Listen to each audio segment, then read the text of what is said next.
Welcome into episode 19 of the official SDFC podcast presented by Ford. I'm Kaila Brentefner here with Marvell and Sal Zizo. It's good to be back, guys. Missed you guys, as always. I feel like the distances are getting long. There's more and more games in between each podcast. It's kind of driving me crazy a little bit. Midweek games always make it tough for us to record. Well, a lot has happened since the last time we were on the show. We were previewing Minnesota the last time. That was a 3-1 loss for the club. But then we went and played our first ever Baja Cup against Club Tijuana, also known as Xolos. Won 4-2. That was an exciting match. Lifted that trophy for the first time in that 5-year contract we have with them to play friendly every match. So super excited to get that started off. And then just this past weekend, draw in Atlanta, 1-1. Guys, what are your thoughts? We'll talk more to Frank about this as well, but just want to hear the overview. I mean, just to wrap it up, right? Minnesota was kind of the game that we expected. I think it was two teams that were playing their style and happy to play their style. And SDFC, I think, just didn't take advantage of some of the chances they had in the first half to put in the back of the net. And it bit them at the end. Obviously, the Baja Cup was good to get the entire fan bases going, being two teams so close together in proximity. And then Atlanta, look, wasn't a great game, but still undefeated on the road. So overall, I mean, you'd like to get more than 1 point out of 2 games, but look, they're still in the thick of it. We got playoffs around the corner, so overall, doesn't change my opinion on the team. No. Working in reverse, I think in Atlanta, I think it's a good thing that we can say to ourselves that we dropped 2 points. I think that in the first half, I think we played very well, and I think we kind of felt like we were going to actually end up with the 3 points in that game. And even though we didn't get them, I think it's still a good feeling that we can have that confidence away from home, because that's going to come into play, of course. The Xolos game, that was actually a lot of fun to watch, a lot of fun to be around. You can see our style, the San Diego FC style of play, the Right to Dream style of play was there. It was just a little less crisp, or I saw it and I thought of it as young. You get the ball on the ground and you try to play it real quick. Kind of do that, try to take advantage of it, versus having the entire team on the same page and moving as a unit. And then just kind of to echo what Sal said, and just Minnesota, a lot of chances in the first half. We put 2 of them away. The goalkeeper doesn't stand on his head for making some of these saves, and it could have a completely different outlook. Still kind of positive all-around look going into the last 3 games. Yeah, just highlighting Xolos again, and we'll talk about this more with Frank, but being able to see, how big this squad could get with being able to put guys in positions to score their first goal. As you see, Mano gets his first goal, David gets his first goal, Corey Baird gets his first assist. We've got guys that are starting for the first time, Leo Duro, Duran Furry gets to come onto the field for the first time and gets 2 saves. A really good performance to be able to see and showcase what these guys are capable of doing when, they don't have those natural opportunities week in and week out. So we'll talk to Frank about just what that means and overall for the club. And then going back to just where we stand currently after this stretch, we've got 57 points, currently still leading the West, sitting third the Supporters Shield race behind Philly and FC Cincinnati. But we did tie LAFC's 2018 expansion season point record with 57 points. So I don't think that can go without being noted of just what this team's been able to accomplish so far. And I think we always hear that this team is not happy after wins or not getting wins and, recording draws, but being able to compete to that level, I think so is really impressive. Yeah. I mean, look, and I remember that LAFC team when they first, came into the league and how everybody thought of them and the style of play and how good Carlos Vela was. And there's a lot of parallels with SDFC in this team. Just to wrap it up, right, there's still 3 games left. Hopefully they surpass those points and etch themselves in another first-year franchise record. But, just super proud to be a part of it, because it's really been fun to watch them. I'm liking the mentality of this team. I mean, they say to themselves, we just focus on the game that's ahead of us and later in the week. And they've done that so many times that, you're focusing on a game coming up next. Well, did you know that you tied the points for the most points of an expansion team? Oh, yeah, I forgot about that. You guys know you're top of the West? Oh, yeah, I forgot about that. You guys know that you're in the running for Supporters Shield? Yeah, I forgot about that, because we just focus on what's ahead of us. And the way they're going for it, I mean, it's worked so far. So, just push through. Got 3 regular season matches left. So we can start talking about I think it's official. We can start talking about playoffs. So we want to give you guys a playoff explainer of just how the structure is going to work for this year. Starting with October 18th, decision day, all of the final regular season games will be played. That'll solidify the matchups that we have for playoffs. Sal? Yeah, so the way it's situated, because it changes every year, right? But basically, the 8 and the 9 seed will play against each other with the 8 seed playing at home. The winner of that basically gets that last playoff spot. So it'll be the top 8 from the West, the top 8 from the East. That first round will be a 3-game series. So the top seeded team will get their home games. So 1 through 4 will have their home. The first game will be at home. 5 through 8 will be on the road for that first game. And it'll go home, away, then back home to the higher seed. That'll just be for that first round. After that, you'll have 4 teams from the West, 4 teams from the East left, and you'll basically play a 1-game playoff for each of those teams until they get to MLS Cup. So hopefully, obviously, the higher seed that San Diego FC has, the more home games they can have in the playoffs, and hopefully, all the way to MLS Cup. And if the games are tied after regulation, then the wildcard games, as well as the 3-game series, they'll go directly into PKs after the 90. Otherwise, for the remaining games, it's going to be as usual with 2 15-minute extra time halves before the PKs, if it ends up getting that far. And it all will culminate with the 2025 MLS Cup presented by Audi on Saturday, December 6th. Hosting rights will be awarded to the finalists with a better regular season record at the end of the year. Looking forward to all of that. Should be fun. I'm not going to be nervous at all. If Mark gets nervous for a regular season game, just imagine him in the playoffs and penalty kicks. Can't wait to see it all happen. Really excited for this to be happening, for the first year of this club, and excited to see what's in the future.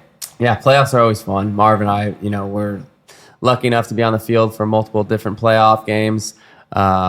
But yeah, they have that extra little bit, right? You've noticed that some of those California rivalries have that extra little bit to them, but playoffs is like next level, right? They're games that you always remember as a club. So it'll be really fun, and hopefully, like I said, San Diego has a lot of them at home this year, because it'll be nice to experience that in the first year for these fans. Yeah, the air of do or die is just bleeding through everybody, and as well as the fans are going completely hyped, as they always do here. So everything's just kind of, the notches up to 11, this time around. So it's going to be fun football. And I don't know, I'm not nervous. I need lavender. What are your guys' favorite maybe experiences from your time both competing in playoffs in MLS?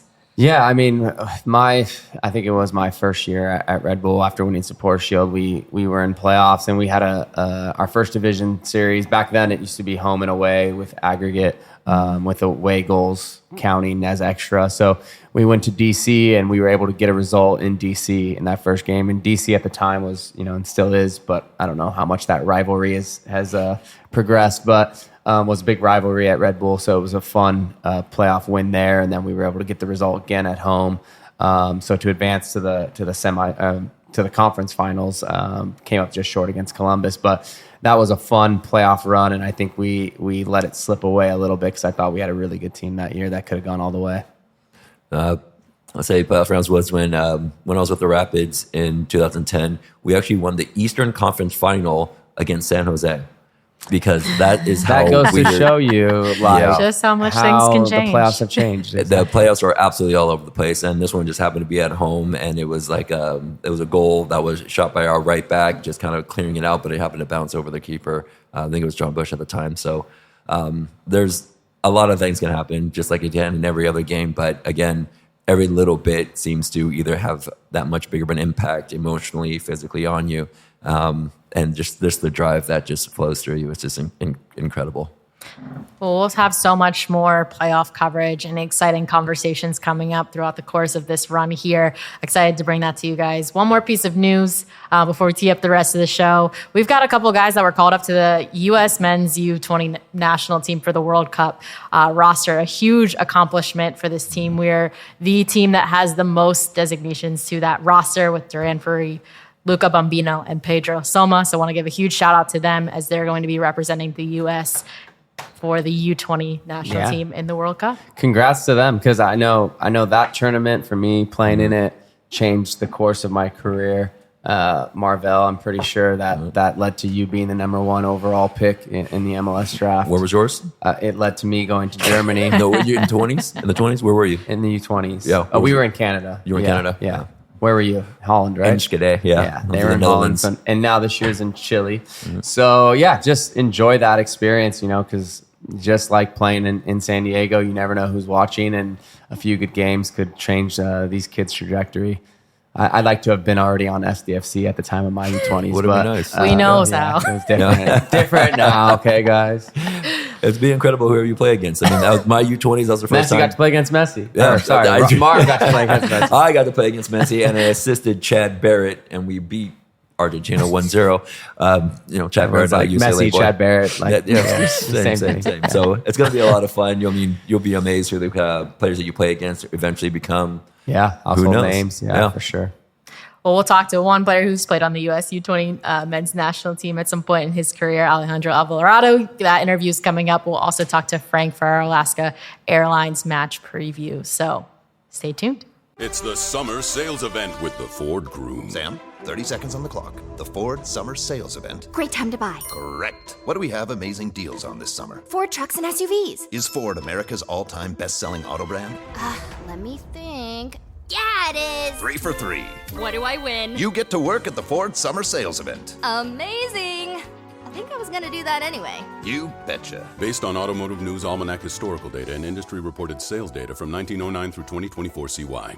As the official specialty insurance partner of San Diego FC, Palomar offers standalone earthquake insurance that protects property and peace of mind. It's crucial to be prepared. Visit plmr.com or contact your insurance agent for a quote. Palomar, reimagining specialty insurance with innovative, creative solutions. All right, we are joined by midfielder Alejandro Alvarado.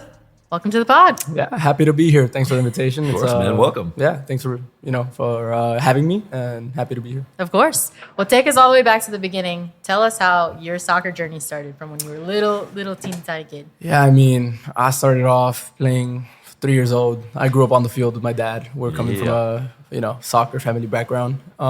So literally 3 years old, came out kicking a size 5 ball. So. Jeez. I had videos back home of me doing it, and recently I went back home and I saw those videos, and it takes me back to everything. And it's an amazing process. I started playing Sunday League in South Central LA. That's where I grew up, and it gradually took steps to making academies. I started in LAFC Chelsea back in the day, which was a throwback. I think doesn't exist anymore, which turned into Cosmos. In Pomona. So we would drive up every day after school straight to training. I would eat, change in the car. And part of the process, that a lot of kids are going through nowadays. Mm-hmm. And it's funny because I went through the same thing. So I see that and I'm like, okay, I went through the same process, and it's just amazing to see that it's still continuing. So from there, it turned into Golden State, which is also... That's in Pomona, right? In Pomona as well. And then from there, it was Galaxy Academy. So how old were you when you first went to Galaxy Academy? So I was 10. Okay. And that age group was a U12.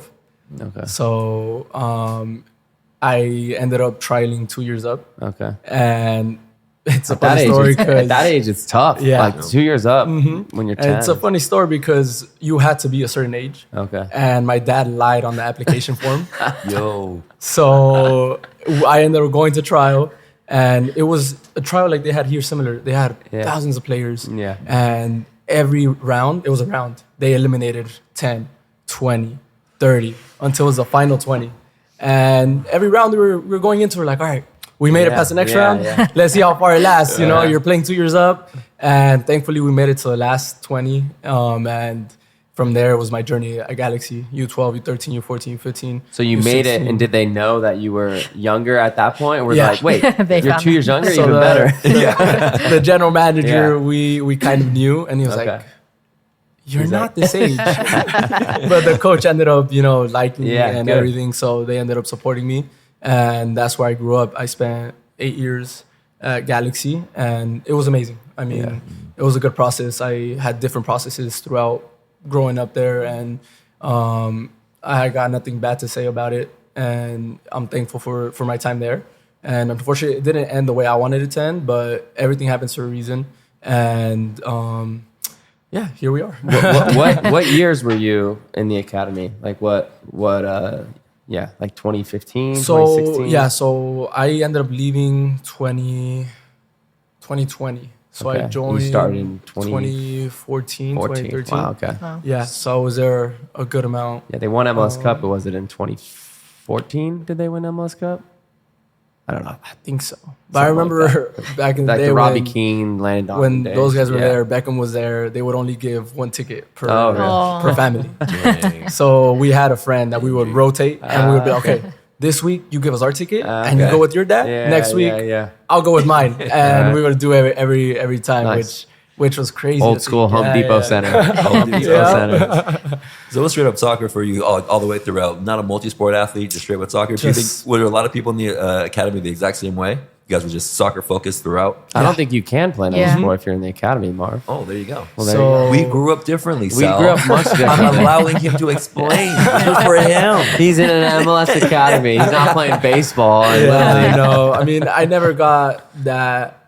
I was never drawn to playing any other sport. So it was always soccer. It was go to school, finish school, get picked up, yeah. eat in the car, train. And it was like that Monday through Friday. And then Saturday, you go play Galaxy, you go play Academy. And well, this wasn't allowed, but Yeah. I don't know if I'm burning myself here.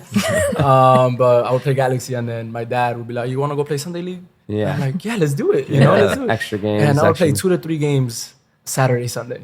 And I mean, back in the day, no one forced me to. It was like, "Hi, I want to." There you go. And another story is, I would show up and it's Sunday League, so everyone knows, oh, this is a Galaxy Yeah. Academy player. And I would get there, I wouldn't know anyone. I would just go to play. And there was once where I get that I don't have the uniform. And a kid on the bench, they ask, hey, you think you could give me a uniform? Yeah. He's like, no, yeah, of course. Give me a jersey. I put on that jersey, little shorts, just a little bigger.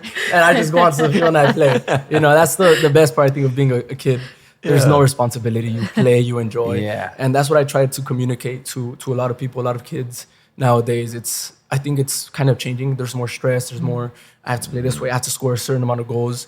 But when you're a kid, it's more of enjoying and having a good time. Because once you get to the real stage and the real level, the professional level, That's when the stress should come in. yeah, you kind of lose Yeah, that, yeah, which yeah. you could still Yeah. enjoy. Yeah. But you shouldn't take for granted, those years. Because for me, I look back and I see the videos and the games where I was playing with different players, Yeah. and I was enjoying that Yeah. even way more. Yeah, you can't teach love or passion. You can't. Yeah, it no. grows. So it's something that I was always raised on, and I used to go Sunday league games with my dad and play with his teammates on the field, and it's just great. Yeah. It's a soccer family, Yeah. What was it like from such a young age too, like looking up to the guys that you had the access to look up to, like Beckham and Landon in the same system? What did that do for you in your career? No, I mean, it was amazing. I mean, you have a guy like Beckham joining the Galaxy and being there, and you would fight for the tickets. You would all make us a ticket, and you do it, and you go watch. And I've always been a soccer-minded kid, and I would wake up 7 a.m., watch Premier League games, always with my dad, watch the Mexican League games in the afternoons. It was always soccer on the TV. And then my mom, my sister, would be like, can we not watch something else?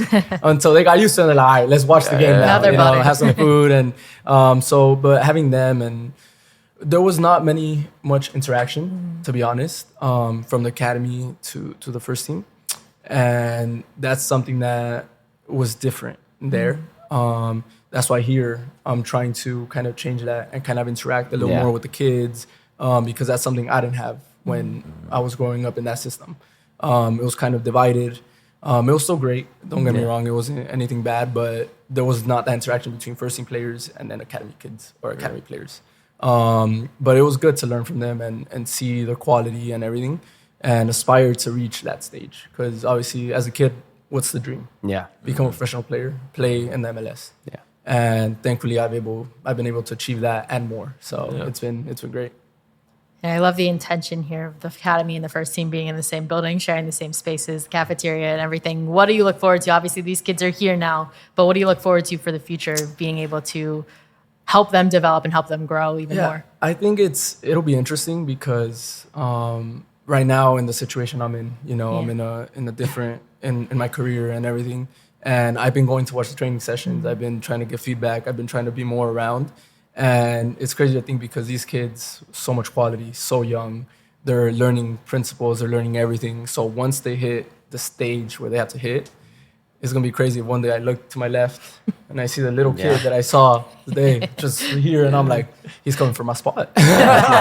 No, but it's amazing. I think what's going on here and what they're doing is just top and never really done before at such a young age for them to live here and live like a professional.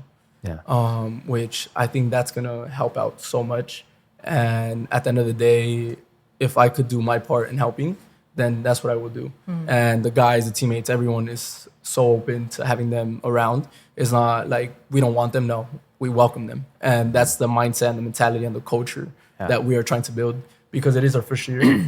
So we have to set the tone. We have to be the ones to be, okay, this is how we're going to draw the line and this is what the ones to come are going to have to follow to be able to create a nice, culture to follow. And you yourself left LA, I think at 17 when you went to Portugal. Tell us a little bit about making that jump and what that did for your career. Yeah, so I left 17. I played USL 2020 with Galaxy and didn't get offered a contract. I must have played against you then because I was on Loyal for a year, the COVID year, right? Yeah. Yeah, you had Augustine Williams at forward. Yeah, I played against you. I did score that goal that left you guys off playoffs, but did you? Do you not know this before, Sal? No, because That's wild.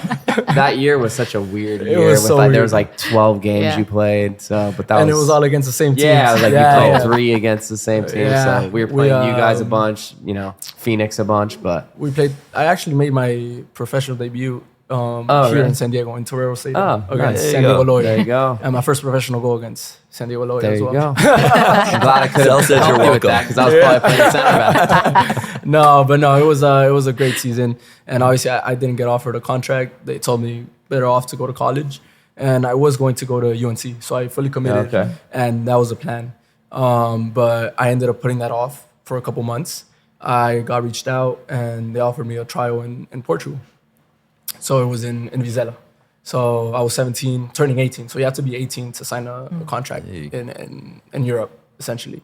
So I remember sitting with my mom, kitchen table, and I was like, I don't know if I could go. I don't want to get rejected. You go, that's not easy. And you Trials get rejected, tough, and you're like, I come back, and it's like, I felt to accomplish my dream.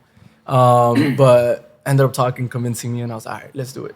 So in my mind, I was, okay, I'm going to go for 2 months. I'll be back here. All right, no worries. I get there, and I make the trial with the U19s. First week there, the coach is in love with me. Tells me, look, we want you to stay.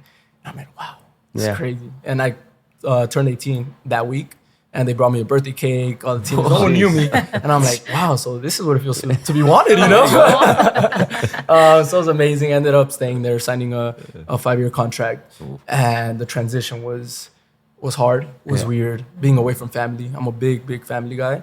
So everything I do was with family and everything. So being away from them was so different. And at such a young age, it's not easy. But the thing that helped me the most was nowadays you got FaceTime, you have WhatsApp, you have ways to communicate. So every day at 2 p.m., because this time was 6 a.m., so it's an 8-hour difference. 2 p.m., always phone call with my parents, with my family, and always talking to them. Oh, this is what happened at training. This is what's going on. I'm getting offered this, and it was just crazy. And it all happened. It all moved so fast, which I signed, ended up staying, and ended up impressing. So I went from U19 to training with the U23s, and I got an opportunity with the first team. So ended up training with the first team, and thankfully, the coach liked what he saw, and ended up pushing me to stay with the first team. So in a matter of 3 to 4 months, I was training consistently with the first team. And in a matter of 5 to 6 months, I made my professional debut in league, in Cup. And you were 17, 18? And I was 18 at the time. Wow. So it's just how crazy everything switches, because I went from not being offered a contract to, saying go to college, adapt, and grow as a player, to making my first division debut in Portugal. So it's just how crazy things change, things move, and everything happens for a reason. And thankfully, I took advantage of the opportunity because you don't always get opportunities. Yeah. So it's one of those things where if you get an opportunity, try to make the most out of it because you don't know when that opportunity is going to come again. Did that help with your growth as a player overall, trying to make that jump and putting yourself in an uncomfortable situation, and then just from being there, you're just, all right, I'm just going to do what I do, and then now we want to invite you here, and then now we want to invite you here. Was it one of those things that you felt yourself just get more comfortable, so you played your game just the way you wanted to, or you felt like you were being pushed, and then you upped your game just so you can, potentially be the starter, be better, and progress in your own career? Yeah, so at first it was more kind of the nerves. Obviously, you're young, you're in a new country, a new language, and I had to adapt. And to adapt, you have to learn from the people next to you. The moment it was the U19s, you had to listen to the coach.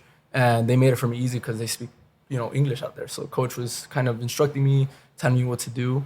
And I had to up my level because it is different. Europe is different. And going from growing up in Galaxy and playing academy here, it's good level. But I feel the European level is just, it's a bit higher. So the intensity was different. My touch has to be a lot better. So I had those couple of weeks, that month to prepare and to adapt and to give my all in the training sessions because that's the only way to get better. And when I got to the first team, I remember I got a ball in between lines and I take 1-2 touches, strip from the ball. And then you think, okay, this is different. All right, I have to switch the mindset and do 1 or 2 touches and keep it simple. And that's how you grow. So I was pushed to increase my level and get better in everything. And that helped me grow as a player. But not only as a player, but as a person. Because I'm in a new country. I'm away from my family. I don't know how to speak the language. I don't know how to get around. So I had to go out of my comfort zone and do it myself.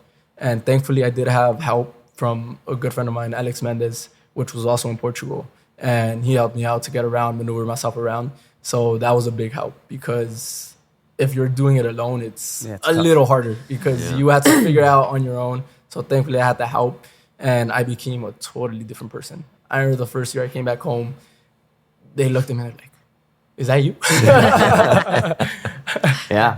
it was you have to get old quickly. I went when I was 20 to Germany in a very similar situation, just getting thrown into the fire. I had spent a few years at UCLA before, but also I had Steve Cherundolo, the coach at LAFC. He was kind of the older guy on the team that was also from San Diego. So he kind of helped me navigate, the differences in the German culture and all that. So hearing you talk about all this is just like bringing back all the memories of when I first went. So it's different. Yeah, You have to adapt because if you don't adapt, you get chewed out and all right, move on to the next. Well, it kind of shows you like when you were talking about earlier, like when you played the game and it was fun and there was no stress, and then you played the professional level and you got teammates two-footing you in practice and you're like, what is going on? You're my teammate. And then you're the new guy. And you're the new guy. You're the young guy. You don't speak the language. And you're the new guy, the young guy trying to take the spot. And it's competitive. They're fighting for their lives. They want to overcome and overachieve. So they're your teammate. They're going to help you, but they're also saying, hey, you stay down there, I'm gonna stay up here, and that's how it's gonna be. So you had to push through that barrier and say, okay, I respect you, I will be your teammate, I will respect you, but I'm gonna fight for my spot and I'm here to achieve my dream as well. So we're all working towards the same dream, but everyone has their goals as well. So going there as a young player, you have to change that mindset as well and be like, okay, it's my time as well. I'm here for a reason. They brought me here for a reason. They gave me the opportunity here for a reason. So now I have to take advantage of it. And that's exactly what I did, thankfully. And when I got my opportunity to debut and get minutes in first division, I tried to do my best. And that was with working every single day in training because the opportunities don't just rise. You have to work day in and day out. So thankfully, the coach there as well, Alvaro Pacheco, old school Portuguese coach, he trusted me. He gave me opportunities and he saw me working every day. And for him, it was also next man up. And if you're the next man up, doesn't matter how old you are, doesn't matter how tall you are, doesn't matter. If you're working and you're the next man up, you're getting the opportunity. And now it's up to you to take advantage of it or not. And that's not anything the coach can control. That's in your control. So that's something that always stuck with me. If I have an opportunity here, take it and run with it. sounds very similar to the mindset here Yeah. at San Diego. So tell us, how did you end up at San Diego FC? So yeah, it was it's crazy because I was going through a rough time in Portugal, and it was out of my control. It was things that, as a player, you know, sometimes it's not in your control. And I had 2 very hard years where I was doing what I had to do and no opportunities. And these last 6 months, last year, from August to December, I got dropped to the U23s, and there was nothing I could do. They told me, okay, you're gonna be with the U23s, you're gonna play. It was training on turf. You know, it wasn't great. It was showering and changing outside the locker room. Not the greatest stuff, but it's something that my mindset had to say, okay, this is where I'm at, and this is what I'm gonna do, and I'm gonna overachieve as well, and just push through. And honestly, that helped me enjoy, because I was just enjoying again. I was okay. I had nothing to lose. I'm the veteran here in the U23s. I know my level. I know I could be good. So just enjoy it day in, day out. And thankfully, those 6 months helped me get, I guess, a good look from San Diego. And it was December. I came back home. There was nothing. I had no, you know, I was okay, I'm gonna go back to Portugal, stay the U23s, finish the year, and just, you know, wait for next season. So I go back to Portugal January, and the club tells me it's not looking great, you know, you might need to find a new club. So we start looking, and San Diego comes calling. And I said, my agent told me, I'm with Stellar, my agent told me, he's like, hey, San Diego's interested. Go. Yes. Because I knew San Diego was going to be a MLS team, right? Since like 2 years ago, I think. Yeah. And I always dreamt, I was like, okay, Close to home. MLS club, Yeah, close to yeah. home, California. Yeah. And as a player, as a human being, you sure. have thoughts, you imagine things, and you're like, maybe it could happen. Yeah. And it's crazy because in December, when I was struggling and everything, I remember thinking to myself, and I would sleep, and I would be like, okay, imagine yourself here in San Diego, and you get signed. And I remember Chucky was coming here, and you're like, okay, just imagine it. So when I got that call of my agent telling me, I was like, what is there to dreamt it stop? into existence, Exactly. man. Yeah. So that's Been sometimes working where- on Yeah. this. What do you mean? So I was like, just get it done. And thankfully, thanks to my agent, and everything worked out. I got on a call with Mikey. So I knew Mikey from national team, U20 national team. And I know what Mikey's about, and I know his system, and I know everything, the way he is. And there was no doubt in my mind. Yeah. I said, let me go back. Let me come back to the US. I think I had a couple of rough years, and let me show myself of what I could do. And the people that forgot about me remember what I can do and what I'm about. And when San Diego came calling, I said, all right, let's do it. It got it done. Yeah. I signed, and Satoshi, he Yeah. calls me, he's like, hey, so you want your flight in 2 days, 3 days? I'm like, no, get it tomorrow. I'm coming right now. So I left the following day. I'm on the flight. I'm all happy. I stop. I get oh man, and I come back home. And I remember my first few weeks here. They gave us a couple of days off preseason. Yeah. Straight home. I took the train. Yeah. Straight home to LA. Saw the family. see? All excited, and they knew it was time to come home and just be around, because obviously 3.5 years in Portugal. It was great. I enjoyed it. Made me a better person. Made me a better player. But obviously, home is home. Yeah. And being back in California, in a city like San Diego, which I always heard great things. I came to play here, Surf Yeah. Cup, Avian Cup. I'm as an academy player, and it's just great to be here, honestly. Yeah. How full circle for you then to get to play and make your MLS debut at LA Galaxy for the inaugural game? Just take us through what that must have No, meant for it's you just- in your career. No, I mean, a memory that I'm gonna carry with me for the rest of my life, rest of my career. Hopefully, I have a long career, but it's gonna be a moment where it was just history for the club, for myself, and coming back preseason. My goal was be on the bench for the Galaxy, right? And when that happened, I remember getting tickets for my family, and they were so excited. My mom, my dad, my sister, my brother.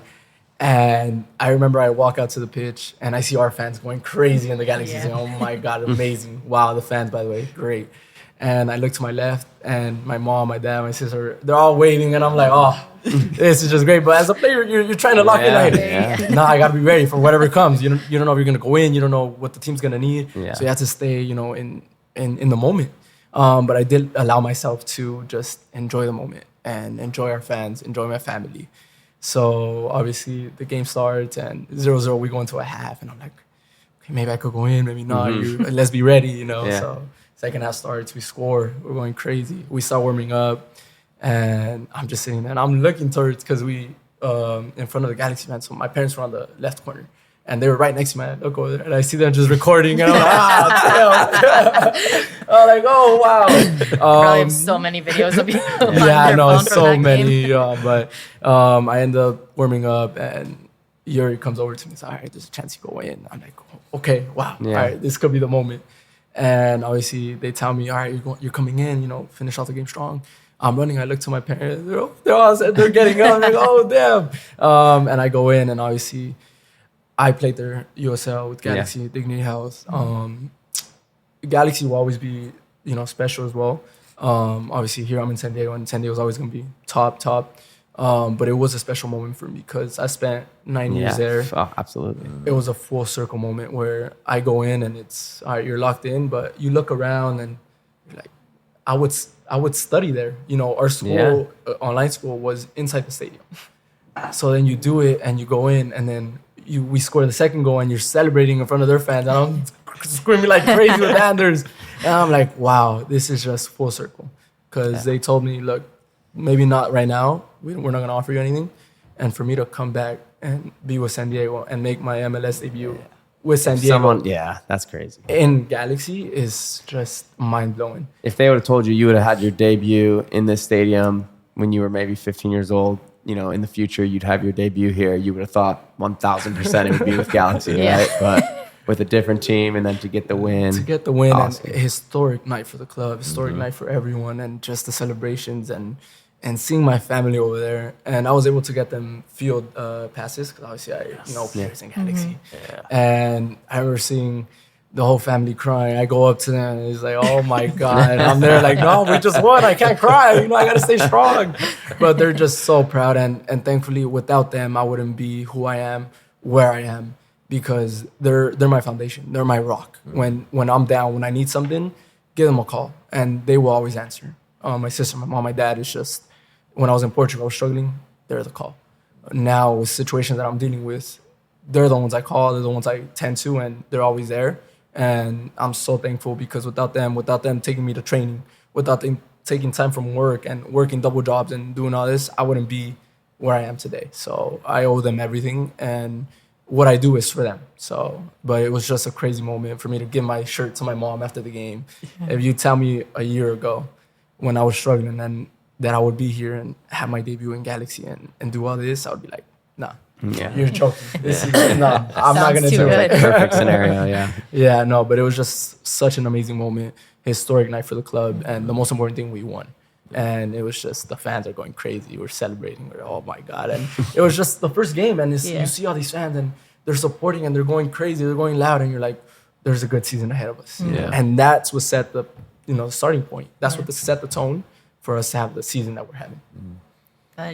That's beautiful. I think there's a video actually of you in our documentary, like the first half of the season, of like you walking onto the field and seeing them just being like, wow, that's crazy. This is amazing. It's just, and they've just gotten better and better and better each game. And it's just, we owe them everything as well, because without their support, it's like we said, we play on the field, they play off the field. And they've been winning off the field. So that helps us and gives us energy to just keep pushing, to keep trying to break records and do our best that we can every game, in and out. So you've been off the pitch for a little bit now since suffering an injury in June. What can you share with us about what your recovery process has been like? You've been documenting it on your Instagram story, so people can, stay up to date with what's been going on. But what are you willing to share with us about how this journey has been for you and what you're learning? Yeah, I mean, it's tough. Injuries as a player, it's just the last thing you want. And for me, for it to happen in a moment where I was kind of getting into it and kind of just starting to push a little bit, it was hard. But they told me season-ending injury, and I was okay. I kind of knew in my head what was happening. You know your body. You know what's going on. Did you hear it or feel it on the field? Yeah, I felt it. But obviously, as a player, like, I'm gonna be fine. Yeah. I could get up. I tried to get up. Obviously, it wasn't ideal. And they told me, and you, as a human being, you have emotions. You have thoughts, and you're gonna think things. You're gonna feel things. So I gave myself to feel, and I said, okay, what's the next step? What's the process? Yeah, how quickly what can are we going to get do? this done? You know, so that was my mindset, and that's my mindset, and that's how it's been. It's been a hard process, hard recovery. I haven't kicked the ball in 3 months. Yeah. And as we just talked about, all I've done is soccer. All I've done is kick a ball and run around and, you know, just do it. So it's something new that I'm experiencing. But I do believe everything happens for a reason. And I believe every process is different and every process you can enjoy. So it's something that I've been kind of working mentally, because at the end of the day, the strongest thing you have to be is mentally. Your mindset has to be strong. It has to be, you know, because you don't know what could happen. And this happened to me now, and it's something that I'm working and, you know, I'm rehabbing and I'm doing everything in my power to come back stronger. And there's no doubt in my mind that I will be back and be stronger than I ever was. But yeah, I mean, the way I'm taking it is just day by day, taking small steps every day. My lock screen is literally small steps every day. Nice. So it's just having it, you There you know, go. small steps every day and doing that and just keeping the right mindset, working with our, you know, with Koto, which is just not ideal. Like I said, we don't like injuries. This is the last thing we want to do. Of course. But thankfully, it's something that is going to make me a stronger person, and it's going to make me enjoy football a lot more, because I'm imagining already. I go to sleep, I'm thinking, like, all right, just imagine when you come back, you strike a ball, and you come back into Snapdragon in front of the fans, and it's like, it's going to be a moment where all the work that I'm doing now and a lot of work that I have to do make it 100 times worth it. But obviously, it's something that hit me. I'm a human being. I have emotions. You know, it's never easy to hear something like that, but it's something that I know is going to make me stronger, and everything happens for a reason. So we're here now. So yeah, I had a same injury when I was 22, and then again at 24 in the same knee. And yeah, I was lucky enough when I did it in Portland. I was able to get back on the field playing in 6 months, which is, I think, too quick. Nowadays, I think research has shown you should probably take a little bit more time than that. But luckily, I was able to get through it without sustaining another one. But no, I know the mental grind that it is. You know, I stayed in Portland instead of coming back to San Diego. I think I stayed in Portland that entire offseason just to rehab my knee, to get myself back. And I think that played a part as to why I was able to come back so early. You know, I was constantly pushing the trainers, like, can I do this today? Let me do this today, you know? So I know the mental grind, but I think you have a great mentality, probably better than what I even had at that time. And so I know you're going to come back, you know, 100% and be ready to help them out next season. Yeah. No, that's the plan. That's the mindset. That's what I want. And when you put your mind to something, you know you're going to get it. And there's going to be ups and downs. Yeah. It hasn't been easy. It's been something that I'm learning how to deal with every day. But when they ask me, how are you feeling? How's everything? I'm doing good. And I tell them, I'll be back. You know, like, don't worry. You guys are going to see me again. I'm going to be on the field. And it's going to be the same and better than what I was. Yeah, come back stronger. That's it. And thankfully with our trainers and the staff and everything, it's been great. Surgery went great. You know, I think to myself, and I say, there's a lot of people going through worse situations. It could have been a worse situation. It could have been a lot worse. So I take the positive side of it to say, okay, you're in this situation. They put this in front of you. This challenge is for you. Now you have to go through it and go over it and just keep going. And in this career, you know, there's going to be a lot of challenges. Oh, for sure. So the strongest challenge that I have in front of me right now is this. And I know I'll get through it and be ready for whatever hits me next, because I think this is one of the strongest things that they could throw at you. I think a common theme that I've noticed, Marv, on this podcast is, dude, these young kids, man, they have a way better mentality than we had when we were this age. It's like, they're like talking like they're like Instagram, like influencers, like the way they're talking. I mean, it's incredible. Seriously, you guys' mentality is on point. I love that. And the fact that you're on Instagram sharing your journey as you're recovering and all that stuff. Yes, soccer's a beautiful game, but this is the dark, ugly side that unfortunately does happen. And the fact that you have it out there, whether players, you know, I want to be in the game, I want to score the game-winning goal. If there's a downside, it's that there might be injuries and your recovery. You still have to be in there every single day. You still have to work every single day. You still have to dream every single day. Yeah. You still have a goal every single day, even if it's not directly on the pitch. So you're creating a window also for the academy players that are coming up, and one player might get injured, they might be really down because being injured can really make you kind of feel isolated. Yeah. You're not with the players, you're on the outside. You have to come in early, you have to leave later. But if they can understand that, do you know what, this is part of it, and I've seen him be at the bottom, being injured and all that stuff, and then rising his way to the top, going to become a starter again and all that stuff. It's actually, I think, pretty great and pretty important. And I'm glad you got to do that. Yeah, I know, for sure. It's another reason, because I know there's a big following out there. Everyone looks up to us players as well. Mm-hmm. And they don't know the dark side sometimes. And as a kid, they tell you, okay, you're going to become a professional, you're going to have this, you're going to have a big house, you're going to have a big car. And then you do it, and it's like, it's here. Oh, yeah. And sometimes you're here, and then you don't get up there until the next year. Mm-hmm. So that's why I always say, enjoy the process. Enjoy what you're doing, because you don't know what the next year is going to look like. You don't know what the next day is going to look like. Mm-hmm. So enjoy the day, enjoy what you're doing. And if I could help out anyone in any way with my recovery and what I'm doing and portraying what I'm portraying, it's something that I will keep doing and helping out. Because at the end of the day, you do see two sides. You see what they post. They could be happy, and then on the other side, they're miserable. And thankfully for me, I could say I'm doing great and I'm happy. And I'm happy to still be around the team and supporting. And I'm finding a new role in this, which is if I can help on the field, I could help off the field, which is things that I will start working with the community as well, with the fans as well. These things that I could still be a part of and help out with the academy as well. So it's something new for me to learn how to live outside of just football, because it's something I've been doing for my whole life. Mm-hmm. So it's the first time where I don't have to obviously train and have a game to look forward to as a player, but now I could do it as a fan or as a teammate, and then start kind of living and enjoying the beautiful city of San Diego that I still hadn't had the chance to. But like now it's like, all right, now you got the time to do it. So what's the excuse? But yeah, no, just trying to see the bright side of everything, which I think is the best way to do and look at life, because someone could be worse than where you are. So enjoy what you have, enjoy your family, enjoy your friends, enjoy everything that you could enjoy to just keep going and keep living your life. Well put. Very. Well put. We have some fan questions from you. Most of them are asking about what have you done around the city. So maybe there's some answers there. But the first one is, what is your favorite part about San Diego so far? Favorite part? Ooh. Interesting. I haven't really explored too much, to be honest. But the weather's great. I mean, I'm from California. The weather's just great. I will say Snapdragon, go visit Snapdragon when you can. It's a great shout. Specifically this Saturday for the last home game of the season. A big game, so, come out and support. All right, what teams did you grow up watching and supporting? So big Barca guy, Barca fan. My dad kind of grew up also watching Barca with the Mexican players playing there, Rafa Marquez in the moment, which was when my dad started, supporting. So when I was growing up, it was always Barca, Messi, Iniesta, Xavi, all these players, which I grew up watching.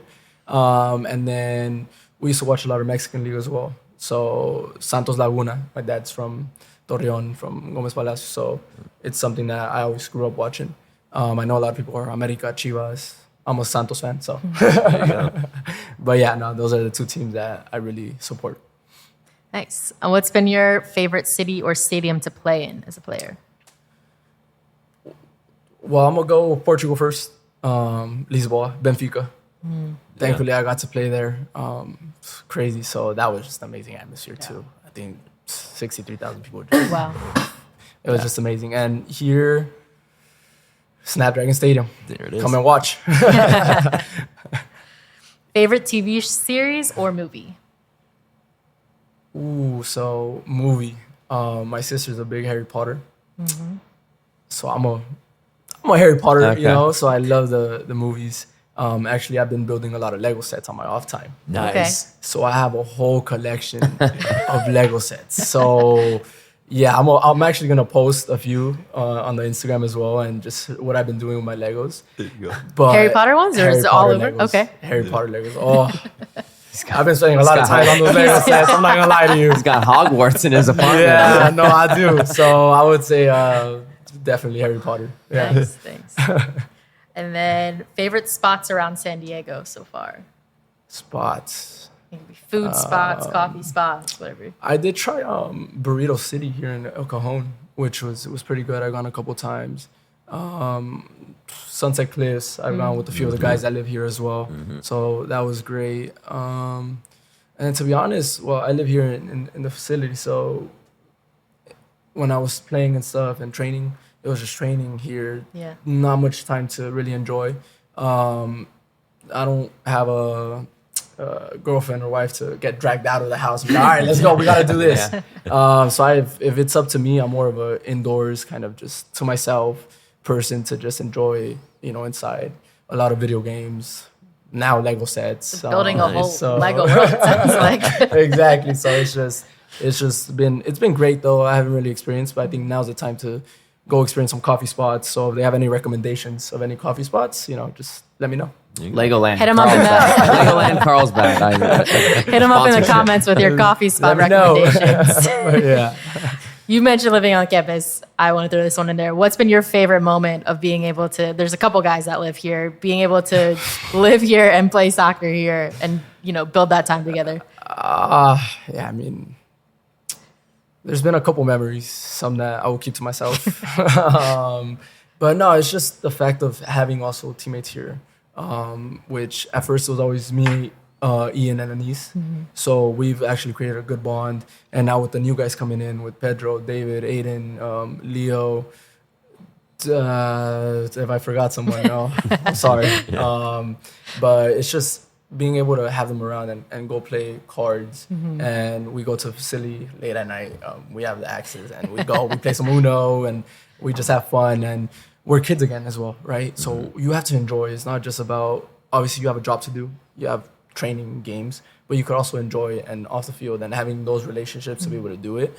It's just amazing. We go on our target runs. We try to just have some fun as well at the end of the day because you have to enjoy. You can't just be focused because sometimes you get overcharged and you just can't think. And then the next day you're there and you're like, oh, another day of training and this and that. But it's also important to just enjoy. So having them around, it's been great. Especially Ian and Anise, they helped me out after my surgery and everything. And not having that would have been hard as well.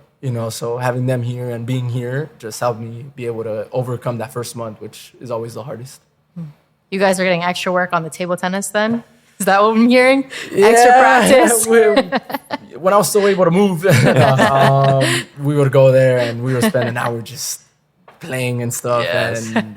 And they've overtaken me now because, you'll be back. They've been playing, but I'll be back. I was never the greatest, but if they want it on FIFA, they know where to reach me. And that's my strong suit. So now with the new FIFA came out, that's all I've been doing, FC26. Yeah. So now I could play with myself too there, and it's like, hey, the game, It's my so it's been great.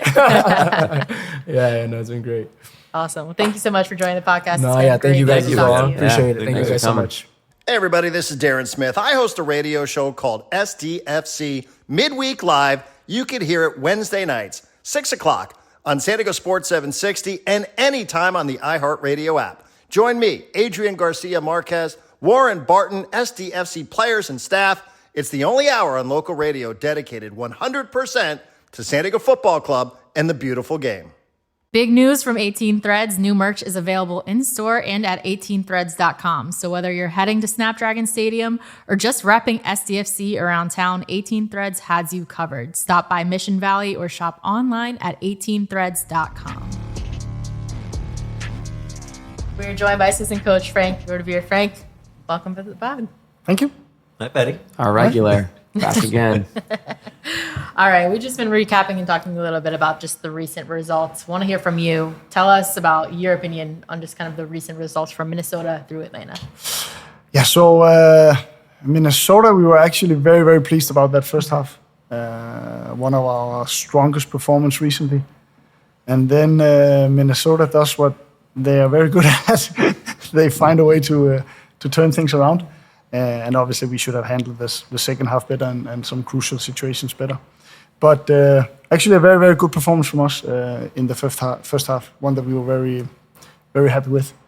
Xolos was a different type of task, of course, and different challenge for the boys. But once again, I think we proved that we had a good group that plays like us, no matter who plays.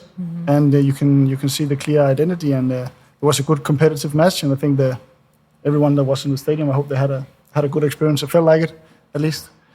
And then Atlanta the other day was it was not good enough. First half clearly better than the second half, but also some moments in the first half where we should have been more clear in who we are and should have been, especially in terms of intensity, in terms of creating chances, and also in terms of being more in control defensively. And second half, not good enough. By far not good enough in a lot of aspects. So that was the quick rundown. Yeah, I know. I think looking back to the Minnesota game first, 28 shots, 13 of those on goal, and they credited Dane Sinclair, their goalkeeper, with 12 saves. I don't know about your guys' experience, but that doesn't seem like a normal stat line. No, I mean, you look at the first half, and like you said, it was a good half. We were all over them. And it's like one of those games that, like, I just felt like the longer we were letting them hang in the game that we weren't scoring, it was like, oh, this is going to come back to bite us, because when you have that many shots on goal, when you have that many good chances, like, you have to put one away, maybe two away, and then the game's completely different, right? But the longer it stays 0-0, it starts to shift in the other direction, mainly because that's how Minnesota, like you mentioned, has played pretty much all year. So it was a tough result because of, I agree, it was one of the better games, especially in the first half. When it comes to playing a game like we did in Minnesota, when it goes into halftime, it's almost difficult to critique about what's going on, what's going well, because we had such a good first half, but at the same time, we were playing right into their hands because that's the way we play. So we were playing in their hands, they were playing in ours. We had the opportunity, we had the chances, we had the amount of shots on goal. They didn't really have much down on our end.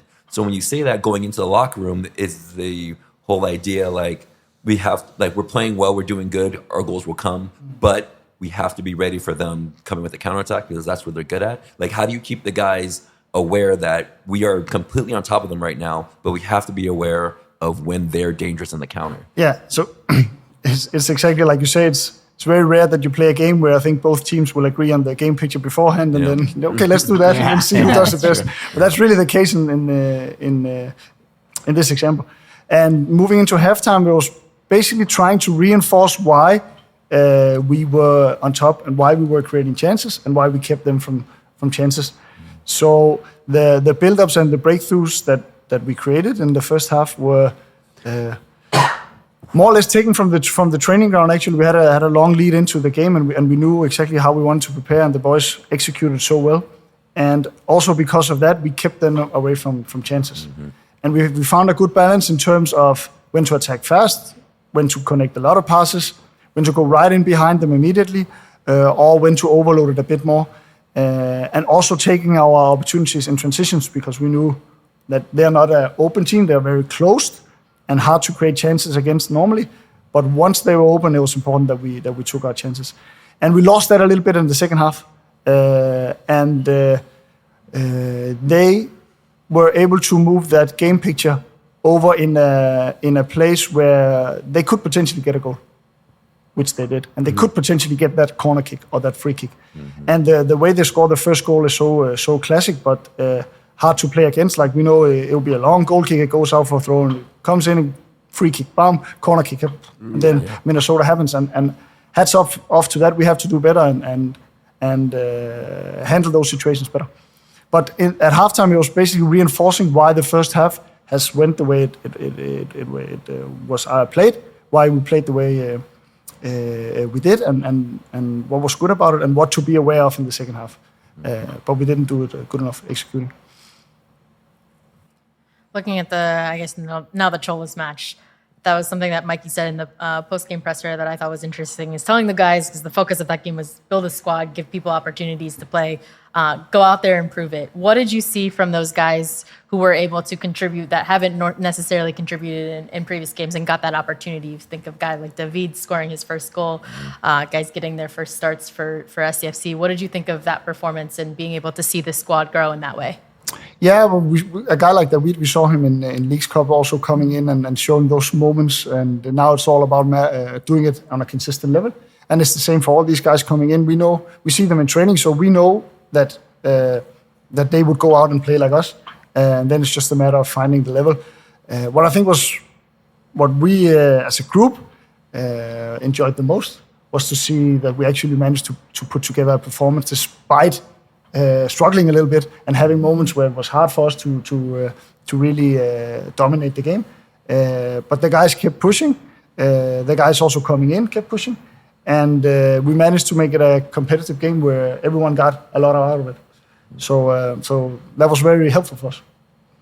Yeah, it's nice to always have those kind of midweek games where, like the Club America game, where you can kind of get these guys a little bit more experience, maybe get their confidence going, heading in a good direction to obviously continue MLS games. So it's good. Those games are always great. And against, obviously, Tijuana. Being from San Diego, Xolos were always the team down south, and San Diego didn't have a team really to go off of. So it's pretty cool little like community-driven rivalry there. Absolutely. And to lift the club's first technical trophy or cup in front of about 30,000 fans on a weekday night. It's probably not a bad feeling either. With all respect to the Baja Cup, I hope there's more to come. Yes, absolutely. Did you enjoy the overall play of having these guys that, again, were on the training ground? You haven't really seen them in like a competitive match, especially against, a club like Tijuana going out there. And also, was it kind of a boost for players that have been starters like a Manu Dua and an Alex Maiton going in and scoring goals for that side, while also having, a guest player come in, having these young guys actually be able to compete with first team players, and as well as a real club out there from Tijuana going out there and like showing their presence, making it be known, and having a chance to shine. Absolutely. I think just look at the reaction after Manu's goal. Like, it looked like it meant something for him at least. And of course it does. And those minutes are still very valuable for a guy like him. And for Alex, for David to experience that, okay, I can actually perform within the system with the jersey on. Obviously, Manu has had a lot of minutes, but he's still a very, very young guy in terms of playing professional football, playing for 30,000. So all these experiences help to develop the guys, for sure. Yeah, going on to the Atlanta game now. So from what I saw, like the team was, like you mentioned, it was a little bit better of a first half, up until the goal. We score a goal, winning it from their build out. But after we score that goal, I think there was a little bit of a letdown leading into the end of the first half, and then a little bit in the second half. Did the game just become like too transitional, or what did you see that you mentioned like we weren't ourselves or we didn't play well in the second half? What was that? Yeah, absolutely. I think the second half becomes very open. Yeah. It becomes very back and forth. Mm-hmm. It becomes unstructured, and we know that's not our game. Mm-hmm. We want to play fast, but we want to do it within structure. And good examples would be their goal kicks, where we were slow to get in position. We didn't put pressure on the ball, and a lot of them ended up down in our own box. Yeah. And when that happened, like, of course, that can happen one time from a quick restart, or we make a mistake in a pressing situation. But when it happens consistently throughout a half, there's something off, and they simply got in our box and broke our backline way too many times.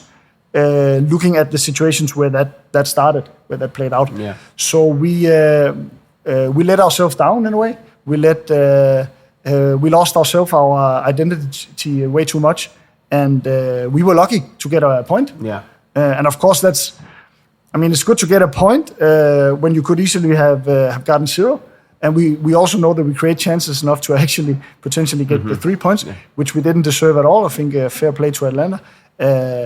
But we put ourselves in a situation where it was too random what would happen in that second half. Yeah. We never really created enough moments where you, as a coach, say, okay, I think the game is going our way now. Mm-hmm. And then it can always go both ways, but in this it was completely random. With the ball, was it guys getting a little too excited, seeing plays that maybe were a little bit more ambitious and taking those plays instead of just relaxing and keeping the ball a little bit more? Or what was Atlanta doing anything different when we had the ball that was causing us to make it that type of game? So I think Atlanta probably at halftime adjusted to go a little bit more aggressive on us. Okay. Which was exactly as we expected, and we prepared that at halftime also. Okay. But we didn't take good enough care of the ball. We started to be too spread out, especially with our front three guys, our pocket players, being too far away. And then when we actually find them, we didn't have enough quality to keep the ball. Whereas in the first half, the thing that we actually did pretty well was that we overloaded a lot in the wide areas, and we created good build-ups. But we didn't manage to make enough breakthroughs from it. We didn't manage to switch the play fast enough when we decided to do that. And in the second half, we lost that clarity on the ball, and we lost the intensity on the pressing. Makes sense. So looking ahead to San Jose this weekend for a match preview presented by Alaska Airlines. It's another team that we just played very recently, had a very exciting come from behind victory there. What can you tell us about this team and preparing for this last home match of the regular season? Yeah, so San Jose will for sure put pressure on us in our build-up early. They will go very hard, almost man-to-man in some situations near the ball. So our ability to skip players, use our goalkeeper, play with the third man, and also be able to punish them when we then break out of that, that will be key for us. We know that they're very good in playing in behind. They're very good at playing a little bit more direct. So our ability to put pressure on the ball early and disrupt that for them, that will be some of the key areas for us. And again, I'm sure that they will come and challenge us with these things like they did when we played them recently at their home. It's a weird team, right? Team scores a lot of goals, gives up a lot of goals, kind of creates the chaos. But I think, as you mentioned, the key thing when you play against teams like that like to get in behind, you just don't give them the space on the ball, the time on the ball to look up and find the runners. And obviously San Diego has been doing well with that all season, putting the pressure.